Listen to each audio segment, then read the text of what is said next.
Peter and Wendy. Chapter 9. The Never Bird.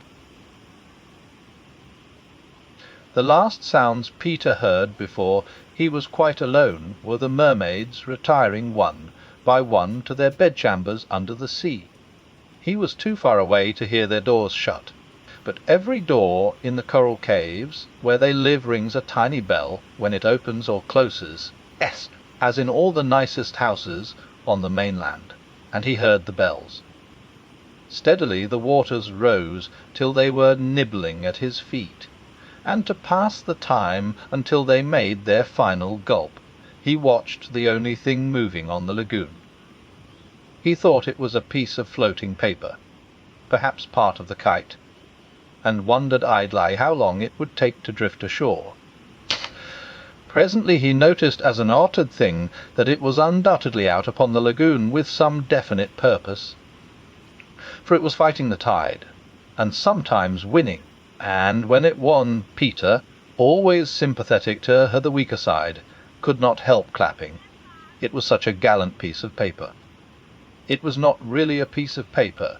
It was the Never Bird, making desperate efforts to reach Peter on her nest, by working her wings, in a way she had learned since the nest fell into the water.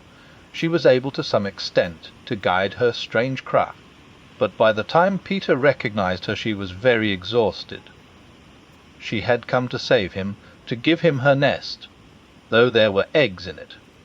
I rather wonder at the bird, for though he had been nice to her, he had also sometimes tormented her. I can suppose only that, like Mrs. Darling and the rest of them, she was melted because he had all his first teeth. She called out to him what she had come for, and he called out to her what was she doing there. But of course neither of them understood the other's language. In fanciful stories people can talk to the birds freely, and I wish for the moment I could pretend that this was such a story, and say that Peter replied intelligently to the Never Bird, but truth is best, and I want to tell only what really happened. Well, not only could they not understand each other, but they forgot their manners. "The want you to get into the nest," the bird called, speaking as slowly and distinctly as possible, and then, "You can drift ashore, but I am too tired to bring any nearer, so you must try to swim to it." "What are you quacking about?" Peter answered. "Why don't you let the nest drift as usual?" "Want you," the bird said, and repeated it all over. Then Peter tried slow and distinct. "What are you quacking about?" and so on. The Never Bird became irritated. They have very short tempers. "You dunder-headed little jay," she screamed, "why don't you do as I tell you?" Peter felt that she was calling him names, and at a venture he retorted hotly, "So are you." Then, rather curiously, they both snapped out the same remark, "Shut up." Shut up. Nevertheless, the bird was determined to save him if she could, and by one last mighty effort she propelled the nest against the rock. Then up she flew, deserting her eggs so as to make her meaning clear. Then at last he understood, and clutched the nest and waved his thanks to the bird as she fluttered overhead. It was not to receive his thanks, however, that she hung there in the sky. It was not even to watch him get into the nest. It was to see what he did with her eggs. There were 2 large white eggs, and Peter lifted them up and reflected. The bird covered her face with her wings, so as not to see the last of her eggs, but she could not help peeping between the feathers. I forget whether I have told you that there was a stave on the rock, driven into it by some buccaneers of long ago, to mark the site of buried treasure.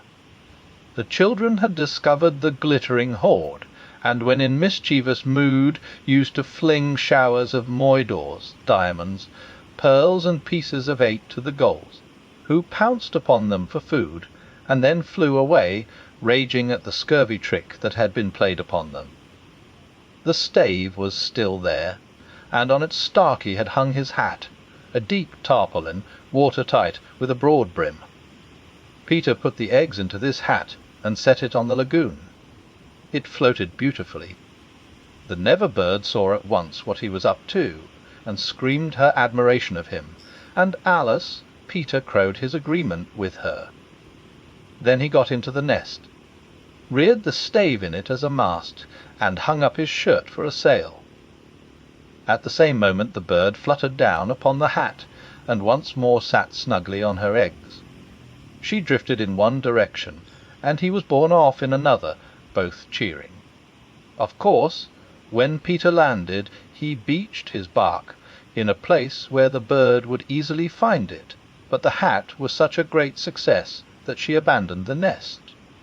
It drifted about till it went to pieces, and often Starkey came to the shore of the lagoon, and with many bitter feelings watched the bird sitting on his hat. As we shall not see her again, it may be worth mentioning here that all Never-birds now build in that shape of nest, with a broad brim on which the youngsters take an airing. Great were the rejoicings when Peter reached the home under the ground almost as soon as Wendy, who had been carried hither and thither by the kite. Every boy had adventures to tell, but perhaps the biggest adventure of all was that they were several hours late for bed. This so inflated them that they did various dodgy things to get staying up still longer, such as demanding bandages. But Wendy, though glorying in having them all home again safe and sound, was scandalized by the lateness of the hour, and cried, "To bed, to bed," in a voice that had to be obeyed.